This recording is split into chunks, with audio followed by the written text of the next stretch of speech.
जय हिंद दोस्तों, स्वागत है आप सभी का एक और नई वीडियो में। दोस्तों आज की इस वीडियो में हम लोग बीएससी एग्रीकल्चर एंट्रेंस एग्जाम में पूछे जाने वाले कुछ इंपॉर्टेंट क्वेश्चन देखने वाले हैं। दोस्तों ये जितने भी क्वेश्चन हैं ये जो है बीएससी एग्रीकल्चर के जो है प्रीवियस ईयर के क्वेश्चन पेपर से लिए गए हैं।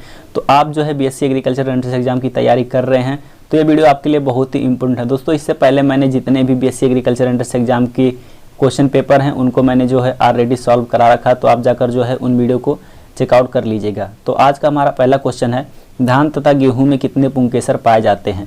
तो यहाँ पे सबसे पहले ध्यान रखिएगा, धान में 6 पुंकेसर पाए जाते हैं। धान में कितने पुंकेसर पाए जाते हैं? धान में 6 पुंकेसर पाए जाते हैं। और गेहूं में कितने पाए जाते हैं? तो गेहूं में 3 पुंकेसर पाए जाते हैं। तो इनको आप सही क्रम से लगाएगा, क्योंकि अगर आप जो है क्रम उल्टा करेंगे तो क्वेश्चन गलत हो जाएगा। तो सबसे पहले पूछा धान तो पहले 6 आएगा, उसके बाद पूछा गेहूँ तो 3 आएगा।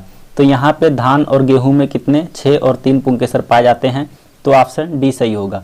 अब यहाँ पे जो है धान से कुछ इंपॉर्टेंट चीज़ें पूछी जाती हैं। धान गेहूं हो गया, तो जैसे धान का वैज्ञानिक नाम आपको पता होना चाहिए, ओराइजा सटाइवा है। गेहूं का ट्रिटिकम एस्टिवम है। यहाँ पे एक क्वेश्चन जो है पूछा गया है कि धान में प्रोटीन की मात्रा कितनी होती है। तो धान का जो प्रोटीन होता है उसको ओराइजिन बोलते हैं। धान का प्रोटीन को क्या बोलते हैं? तो धान के प्रोटीन को ओराइजिन बोलते हैं। गेहूँ के प्रोटीन को, तो गेहूं के प्रोटीन को ग्लूटीन बोलते हैं।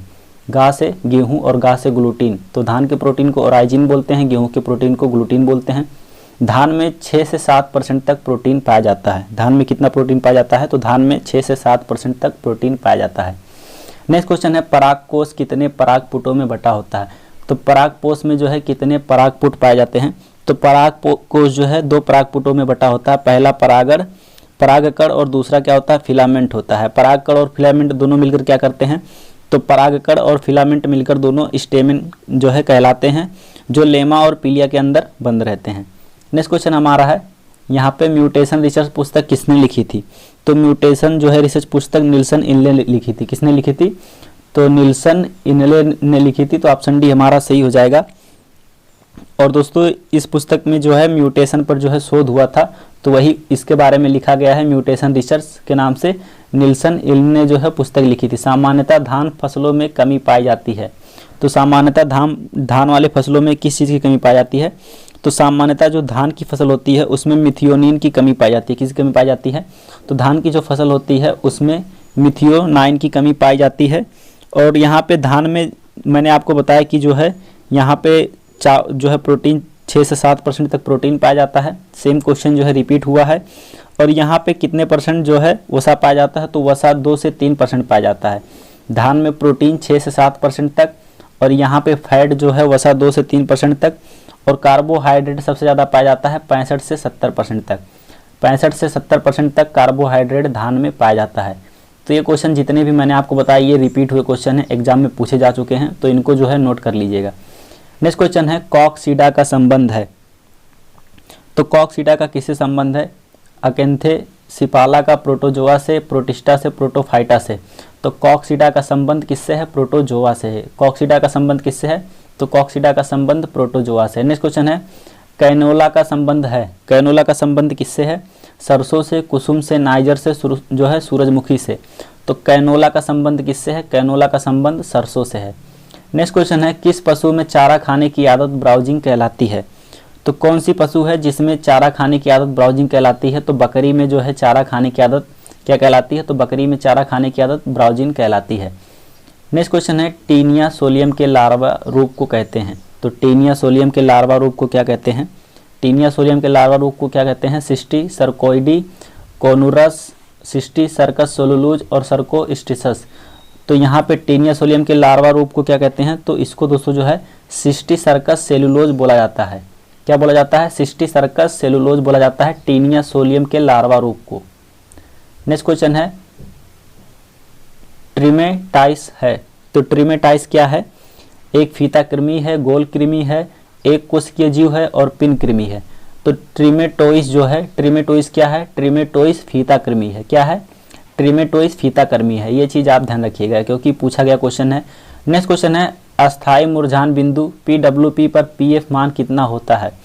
अस्थायी मुरझान बिंदु जो है उस पर जो है PF मान कितना होता है। तो अस्थायी मुरझान बिंदु पर PF मान यहाँ पे 4.2 होता है। कितना होता है? अस्थायी मुरझान बिंदु PWP पर पीएफ मान होता है 4.2। नेक्स्ट क्वेश्चन है, कौन सा खनिज फास्फेट का जो है अच्छा स्रोत है, यानी फास्फोरस से जो हमारा फॉस्फेट बनता है, तो कौन सा खनिज जो है फास्फेट का अच्छा स्रोत माना जाता है? डोलोमाइट, एपेटाइट, संगमरमर और पाइराइट।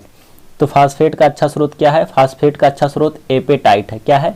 तो फास्फेट का जो है अच्छा स्रोत एपेटाइट है। नेक्स्ट क्वेश्चन हमारा है, रक्त का लाल रंग किसके कारण होता है? तो रक्त का लाल रंग किसके कारण होता है? बहुत इजी क्वेश्चन है। तो आप लोग जो है 12th का जो है आंसर यहाँ पे कमेंट करके बताइएगा कि 12th का कौन सा होगा। आप सीधा लिख के बताइएगा, हीमोग्लोबिन, मायोग्लोबिन, फेरेटिन या फिर केलेसिक्वेस्ट्रॉन। यहाँ पे नेक्स्ट क्वेश्चन है, पश्मीना है। तो पश्मीना क्या है? पश्मीना क्या है दोस्तों? यहाँ पे अंगोरा बकरी के बाल, भैंस के बाल और काश्मीरी बकरी के बाल और बकरी का मांस। तो पश्मीना किसे कहते हैं? पश्मीना दोस्तों जो है काश्मीरी बकरी के बाल को कहते हैं। पश्मीना किसे कहते हैं?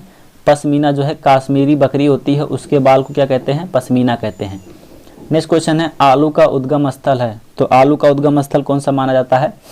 चीन, दक्षिण अमेरिका, उत्तर अमेरिका, अफ्रीका। तो आलू का उद्गम स्थल दक्षिण अमेरिका माना जाता है। आलू का उद्गम स्थल कौन सा माना जाता है? तो आलू का उद्गम स्थल दक्षिण अमेरिका माना जाता है। नेक्स्ट क्वेश्चन है, नीले रंग का टैग किस बीज के लिए निर्गत है?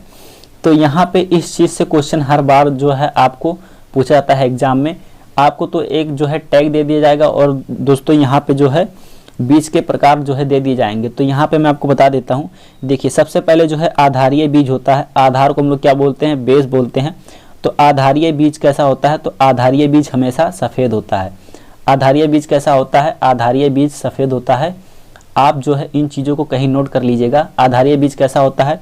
आधारीय बीज सफ़ेद होता है। ठीक है, इसको आप ध्यान रखिएगा। आधारीय बीज कैसा होता है? आधारीय बीज जो है सफ़ेद होता है। नेक्स्ट है पंजीकृत बीज, रजिस्टर्ड सीड। पंजीकृत बीज कैसा होता है? तो पंजीकृत बीज जो है पर्पिल होता है। कैसा होता है? पंजीकृत बीज जो है पर्पिल होता है। नेक्स्ट है प्रमाणित बीज। प्रमाणित बीज कैसा होता है? तो प्रमाणित बीज जो है नीला होता है। प्रमाणित बीज कैसा होता है? प्रमाणित बीज दोस्तों जो है नीला होता है। कैसा होता है प्रमाणित बीज? तो प्रमाणित बीज दोस्तों जो है नीला होता है। और नेक्स्ट हमारा है नाभिकीय बीज, न्यूक्लियस सीड। तो नाभिकीय बीज कैसा होता है? नाभिकीय बीज दोस्तों जो है पीला होता है। नाभिकीय बीज कैसा होता है? नाभिकीय बीज जो है पीला होता है। आप ये चीज़ ध्यान रखिएगा। आई होप जो है ये चीज़ें आपने नोट कर लिए होंगे, क्योंकि यहाँ से क्वेश्चन आप कोई भी जो है पेपर उठाकर देखिएगा, यहाँ पे टैग से और जो है वहाँ पे इनसे क्वेश्चन जो है पूछा जाता है। नेक्स्ट क्वेश्चन है, भृंग किस गण में आते हैं? तो भृंग किस घर में आते हैं दोस्तों? यहाँ पे डिप्टेरा, कोलियोप्टेरा, लेपिडोप्टेरा, आइसोप्टेरा। तो भृंग किस में आते हैं? भृंग दोस्तों जो है यहाँ पे कोलियोप्टेरा में आते हैं। किस में आते हैं? कोलियोप्टेरा में। ऑप्शन बी हमारा सही हो जाएगा। डिप्टेरा में कौन कौन से आते हैं? तो डिप्टेरा में हमारी जो घरेलू, डिप्टेरा में हमारे कौन से आते हैं? डिप्टेरा में देखिए भृंग हमारा जो है ये किस में आता है? तो भृंग हमारा कोलियोप्टेरा में आता है। भृंग किस में आता है? भृंग जो है कोलियोप्टेरा में आता है। डिप्टेरा में कौन कौन से आते हैं? तो डिप्टेरा में हमारे जो है घरेलू मक्खी और मच्छर आते हैं। घरेलू जितने भी मक्खी और मच्छर हैं वो किस में आएंगे? तो घरेलू मक्खी और मच्छर डिप्टेरा में आते हैं। घरेलू मक्खी और मच्छर किस में आते हैं? तो घरेलू मक्खी और मच्छर डिप्टेरा में आते हैं। कोलियोप्टेरा में कौन कौन से आते हैं? तो कोलियोप्टेरा में जो है भृंग आता है। यहाँ पे दिया है लेपिडोप्टेरा। तो लेपिडोप्टेरा में कौन कौन से आते हैं? तो इसमें दोस्तों जो है मोथ और वाटर फ्लाई आते हैं। कौन कौन से? मोथ और वाटर फ्लाई आते हैं। नेक्स्ट हमारा है आइसोप्टेरा। तो आइसोप्टेरा में ये ध्यान रखिएगा, क्योंकि ये हमारे जो है चैप्टर में भी है। तो आइसोप्टेरा में जो है दीमक आता है। किस गण में आते हैं? आइसोप्टेरा गण में जो है दीमक आता है, क्योंकि दीमक हमारे जो है सिलेबस में भी है, चैप्टर में भी है। तो ये क्वेश्चन जो है पूछा गया है और इसको ध्यान रखिएगा। आइसोप्टेरा में कौन कौन से आते हैं? तो आइसोप्टेरा में जो है दीमक आता है। दीमक का गण पूछे तो दीमक का गण जो है आइसोप्टेरा है।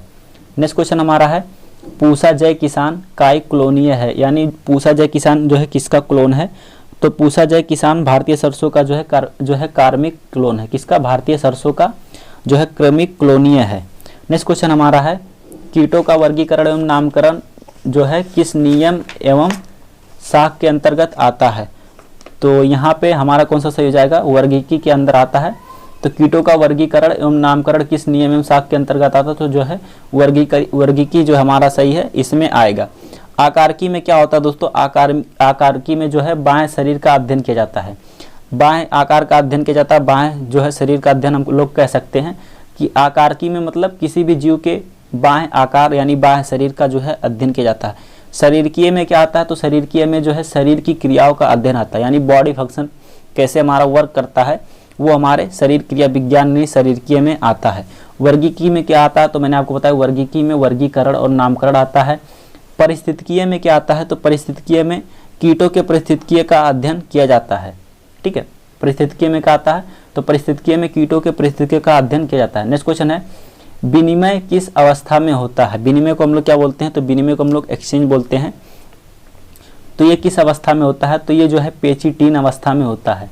किस अवस्था में होता है, तो विनिमय जो है पेचीटीन अवस्था में होता है।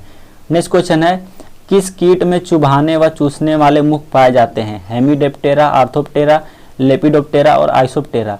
तो कौन सा कीट है जिसमें चुभाने व चूसने वाले मुख पाए जाते हैं। तो यहाँ पे देखिए चुभाने और चूसने वाले मुख किसमें पाए जाते हैं, तो ये दोस्तों जो है हेमीडोप्टेरा में पाए जाते हैं, यानी ऑप्शन ए हमारा सही हो जाएगा। आर्थोप्टेरा जो होते हैं, आर्थोप्टेरा में क्या होता है, तो आर्थोप्टेरा में जो है चबाने वाले और चूसने वाले पाए जाते हैं।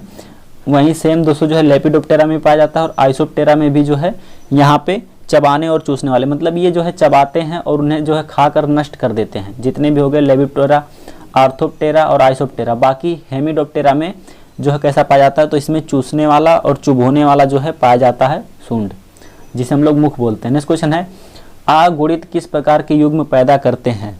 तो अगुणित किस प्रकार के युग्म पैदा करते हैं, तो अगुणित दोस्तों जो है यहाँ पे 2n जो है पैदा करते हैं। कैसे, द्विगुणित होते हैं। अगुणित किस प्रकार के युग्म पैदा करते हैं, तो अगुणित युग्म जो है द्विगुणित युग्म जो है पैदा करते हैं। जैसे जब दोस्तों जो है अगुणित युग्मों की उत्पत्ति होती है, जिसमें निषेचन के बाद क्या होता है, द्विगुणित जाइगोट बनते हैं और स्पीसीज में जो है क्रोमोसोम की संख्या अचर रहती है। तो अचर मतलब n। तो अगुणित किस प्रकार के युग्म पैदा करते हैं, तो n करते हैं।